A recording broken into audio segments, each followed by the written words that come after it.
Welcome to Oddball. I'm Amin Elhassan. That's Izzy Gutierrez, and it is the day of Game 3 of the NBA Finals. It's tied 1-1. The Pacers stole Game 1 in Oklahoma. The Thunder came back roaring in Game 2. So now the series shifts to Indianapolis, Izzy, where no doubt the Pacers are going to pull out all the stops from an entertainment standpoint. They've watched how Oklahoma City has kind of celebrated and welcomed the finals in their town. So what do you think Indiana's going to do to kind of hold serve, if you will? Well, what are all the stops? Let's start with before the game, right? Because I don't know how many stops they have left in the game plan, but what is the next level of Indiana fandom after what we saw in those conference finals? Like, who can they bring in to this is kind of like a reverse Patino game where you bring these folks in before to get people riled up, as opposed to saying, and then they'll announce initially, hey, we're not coming through that door if we lose. Well, it's trying to preempt the Patino game. It's like, if they're already in the door, they don't have to come in through the door. They're already here. So I've got one nominee that I love, and it's not Reggie Miller. Reggie Miller has to be off the list. I love Chuck Person, man. Chuck Person can get the people going. Yes, the rifleman is the man. But doesn't he have this whole thing going after he hit a big shot? Yeah. Like, I think that guy can hype a crowd up. Yeah, I'm trying to think, because I'm trying to remember. First of all, there's a couple of things here. We got to establish something before we start naming names. Okay. Did the Pacers bring back their legends because that's how they do things? Or are they taking the identity of Tyrese Haliburton and stealing someone else's celebration? And so we're playing the Knicks. We're going to steal the Knicks thing and bring back Indiana. They tell you all the time, we invented basketball, the birthplace of basketball. I know Canada did, right? But they try to tell you that. Oh, you know what? Maybe you're right. Everything they do is a copycat. They're the Jason Tatum of the NBA. They don't have their own celebration. No, they're the Tyrese Haliburton of the NBA. Okay. It's like, oh, 3 to the face, I do that. Oh, like checking my watch, I do that. So this is what they're going to do. They're going to try and steal the Thunder shtick. Now, the Thunder, not surprisingly, did not lean heavily on their alums for 2 reasons. One is most of their alums are still playing in the league right now, right? So you can't get active guys back. And 2, the ones who aren't, really not noteworthy. It came down to like Nick Collison and DJ White, and that was it. So I got a perfect person then. It's not. It's doing their own thing. It's telling Indiana, hey, we know who we are. We're not somebody else. We know exactly what Indiana people are. Do you know who they should trot out there would get the greatest round of applause you've ever heard in Indiana? David Letterman. Ooh, close. The guy that they wanted to draft instead of Reggie Miller.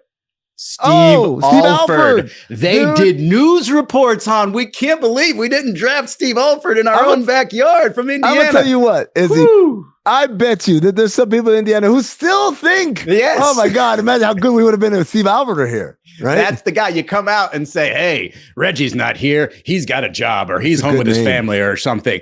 Wait till you see who we got out here. The guy you wanted the whole time. Steve Alford, the place will go nuts. 100-year-old men would stand up saying, yeah, I remember that draft. It opens a very interesting question. Do you get a better reaction in that arena if you're an Indiana Hoosier and not an Indiana Pacer? Meaning, Calbert Cheaney. Do they lose their mind over Calbert Cheaney, right? Yeah. What about, who's some other guys from the past? Isaiah Thomas, right? Perhaps the greatest Hoosier of them all. What about Larry Bird, who was a Hoosier for a half minute? No one remembers that, though. No, because then he went to the other school because he didn't like all those people. Yeah, man, that would be. Oh, how about this? By the way, can you imagine of dropping out of like Bloomington or whatever it's called because it's too many people? That's oh my God, it's so crowded. That guy's really never going to make it in the NBA. But all right, how about this? You dim the lights some, right? And all of a sudden you put a spotlight in the center court, and what's at center court? An aluminum folding chair. Right. And you don't see anything else. But then all of a sudden, because it's attached to strings, the folding chair flies across the court. And then on the big screen, boom, Bobby Knight. And it's like a seance. And he comes back to life to support the Indiana Pacers. And there's no more Hoosiering than that. Okay. As long as we're bringing up ghosts, how can Michael Jackson, Pride and Joy of Gary, Indiana, not make an appearance somewhere, right? No, I think you do. I think, look, they're going to claim everybody. And if New York thinks they have all the celebrities, wait till you see the dead celebrities that we trot out there. I think Indiana's got something going there. Who else is from Indiana who's dead? That's a good one. I feel like there's got to be a lot of people, a lot of dead, like famous people from. Well, according to Google, Indiana is known for its fried pork tenderloin sandwiches and sugar cream pie. So I'm guessing not too many people live past around 40, 45 there. That's diabetes. That's what that is. Oh, sugar Mike diabetes. Mike Epps is from Indiana. Jenna Fisher is from Indiana. Adam Lambert, remember him from? Oh yeah, what a voice. Vivica Fox is from Indiana. Look, there's plenty of Vivica A. Fox. Sorry, not the other Vivica Fox who nobody knows, but apparently it necessitated us to have to clarify it's Vivica A. Fox. Abraham Lincoln from Indiana. What about Dizzy Trout? Don't know who that is, but it's a great name. What about Dickie Thon? Also great name. These all baseball players. Baseball players have the best names. What about Furphy? Is he from Indiana? He's already there. I don't know if he's from there. Johnny Furphy. It's a perfect name for it. Greg Oden's from Indiana. Oh, Jeff Teague's from Indiana, but he's got beef with the Pacers because apparently none of that's hitting. The whole Paul George thing kind of messed up. All right, Bobby Knight. Let's move on. Let's talk about the important stuff. Like, how is Indiana gonna defend home court? Izzy, you have a recipe for the Pacers to perhaps win game 3. What is that recipe? Well, it's kind of like a recipe that comes with like, hey, throw in these already made biscuits, right? Because I don't know how to get the biscuits done, but I know it's part of like my bread pudding recipe. So the advice that I would like to give the Indiana Pacers is get off to a better start. Get off to a better start. Let me write that down. Holding on. Yeah, you got it? All right. Ready? Off to a better start. S-T-A-R-T. And the best thing to do when it's like, I don't know, you've been in that Indiana arena, right? When they're really going and the crowd during a timeout and they do that vroom, like the cars racing around the arena. Yeah. When you get that going in the first quarter, my goodness. Everybody's going to get going. You know, Neesmith will probably be hitting some threes. You probably got, what's the little white kid off the bench? McConnell will probably be doing some crazy stuff. No, not Furphy. Not Furphy. That's a bridge too far. But yeah, I think you get off to that good start. And look, in all seriousness, those 2 games in Oklahoma City, that's what was missing for the Pacers, right? That first game, they got off to a terrible start, had to work their way back in. And this game could have gotten off to a more impressive start and really put the pressure on Oklahoma City. Couldn't let Chet Holmgren, let him get away. So I think, honestly, again, I don't have the recipe for the great start. You're going to have to get that from the biscuit folks. But I think they need a huge start. This is a good start. Get off to a good start. Push tempo. Car sounds are very important. Apparently, huge. I'm going to add something else. in full dimension, right, all around you. Yeah, and I'm going to add something else. Tyrese Haliburton can't wait till the last possible minute to sense the moment and start being aggressive. He's got to come out the gates aggressive. I know he likes to play a certain way. And again, I speak from quasi kind of a place of understanding because I worked with Steve Nash, and Steve Nash was like Tyrese Haliburton, an incredible playmaker who could have been a great scorer, but just chose not to. But the one thing about Steve was he would sense when the team offense wasn't going, he wouldn't just keep waiting and waiting. Well, maybe if I just keep getting guys involved, Steve would be, all right, I got to sense the moment. I got to take control a little bit, be a little aggressive, because the other thing is once Steve starts scoring, it forces the defense to react to him differently, and that opened up all the passing lanes and all the opportunities for the teammates to get them going with easier buckets. And I think Tyrese Haliburton, look, right at the beginning, you got a sense, are we off to a rocky start again? I can't let this get to 15, 18, 23 points again. He'd been letting it get to that point because they've come back so often. But at this point, you got to just, lay the hammer down and say, all right, we're not going to drop back behind by 15, by 20 points before I do this again. I do think that the Indiana Pacers defense has a level up to get to, right? I think, and this is what's been mind-boggling to me. I'm a Pacers player, right? If I've got the ball here and my head is looking over here, I know there's going to be about 2 other guys swiping at the ball. So any single time a Pacers player is driving and another defender has the opportunity because they see, hey, that person's not looking at me, I'm going to go swipe at the ball. I'm going to leave my player, my person I'm defending altogether. They seem to do that, not just every opportunity they have, but quickly. They're together. They're connected. It feels like the Pacers still, they're really proud of that one-on-one defense and some of that help by the rim. But I think they could help more along the perimeter and just, maybe maybe go help a little bit on SGA and come back. A little bit of those types of defensive moves would probably be just throw them off a little bit more. I don't think they're putting in that type of effort. 1,000%. The antidote to a aggressive defense is cutting, is backdoor cuts. I'm going to, or rejecting the screen and going the other way. Either way, you have to punish them for their overzealousness. And I don't think the Pacers have done a good enough job. Maybe that's something they're going to look at moving forward. All right, really quick, want to get to some other things. Victor Wembanyama apparently has been visiting the Shaolin Temple. He's been training. Here's a quote from Spurs reporter Dusty Garza. Victor Wembanyama is not only deeply interested in Shaolin culture, he had a master shave his head and is now beginning a 10-day retreat at that temple. His upcoming travel plans have been paused and his entourage has already left. Isn't this the plot from White Lotus?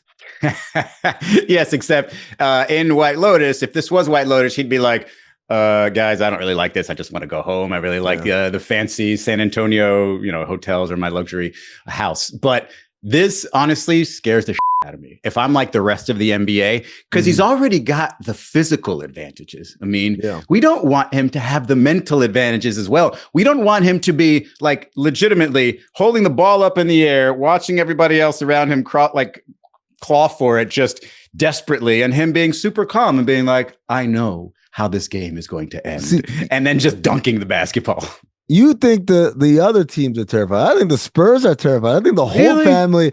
I think the whole family is like the lady from White Lotus. Oh, Papa, no. Why would you want to do that? God has blessed us with all the training facilities here. Why would you want to train in the Shaolin Temple? Everybody said Piper, no, at least one or two times in the last couple of months, right? Look, I would be afraid. Again, it's like Tim Duncan would have been perfect in this role because he always felt like he was the calm superstar, except for that one time where he was the calm superstar and just like knew more than everybody else. And like Victor Wembanyama would scare the shit out of me if he was the calm superstar who also had every physical advantage possible. We've got less than 20 seconds for this last topic. Per Mark Stein, the Suns are expected to offer Devin Booker a 2-year, $150 million extension. Our producer Hank thinks that Booker should say no. How much money would it take for you to waste your prime playing? What's the largest amount our producer Hank has said no to ever? It's probably what, $1,000? No, you're not turning down $150 million over 2 years. Get out of here. Not a chance.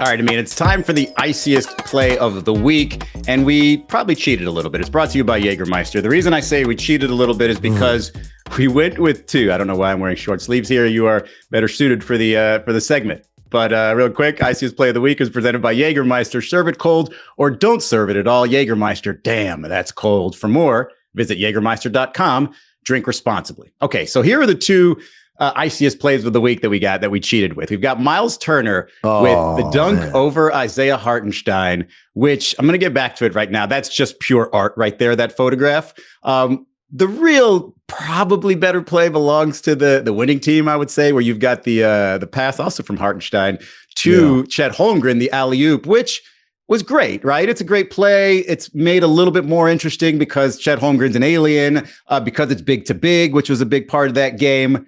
But come on, Amin. Like that Miles Turner dunk, never mind the theater of it with the black background on the darker background on there. But look who's looking at them. Look who's looking at the play. If you look in between them, it's Tyrese Haliburton with a, oh my God, what's going to happen face. And then right behind him, Rick Carlisle. And it's all just absolutely perfect. If you were to ask Miles Turner and he was a child, the one dream play that he would have, it's that dunk in an NBA Finals, 1,000%. For sure. There's a really cool shot of the Chet dunk from the overhead camera, and what makes it cool is you see Aaron Nesmith is on the ground. Like you can kind of see it in the second photo there, but it's a lot cooler where you just see bodies strewn below him as he's coming down with the dunk. But yeah, look. Also, that was a charge by Hartenstein. Just saying. Nah. But there's something of whenever they get this photography, this level of photography, where they can make the world seem dark, and the only thing that's lit is the two combatants meeting at the apex right there. I don't know how they do it. Obviously, it's not like the lights went out in the arena at the time of the dunk.